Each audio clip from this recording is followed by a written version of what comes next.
Tervetuloa Atrainkuja 3 pikaiselle kiertokäynnille tälleen videon merkeissä. Tästä eteisestä kun me mennään sisälle, aukeaa olohuoneeseen näkymä, samoin tänne keittiöön. Päästään tästä heti. Keltaista ja valkoista.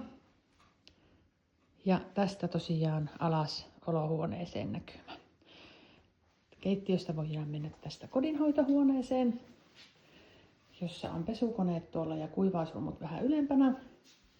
Kylpyhuone, joka on remontoitu tosiaan 2018 niin kuin muutenkin koko asunto. Saunassa on uudet lauteet, mutta seinät on muuten entisellään ja tommonen vuolukivi kiuas.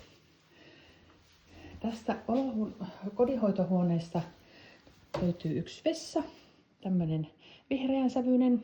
Siinäkin on uusittu lattiat ja noi tasot. Täältä päästään takaa tänne entiseen takkahuoneeseen, joka nyt on mulla ollut tämmöisenä työhuoneena. Tästä on näkymä tonne olohuoneeseen niin, että tähän laitettiin takka, käännettiin tänne olohuoneen puolelle. Tässä on tämmönen kiertoilmalla toimiva moderni takka. Ja tässä olohuone. Tästä takkahuoneesta on kulku sitten tonne pihalle.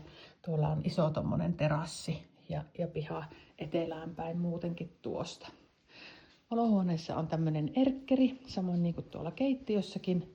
Ja sitten täällä vielä kaksi makuuhuonetta. Toinen on tässä, tämmönen vähän pienempi.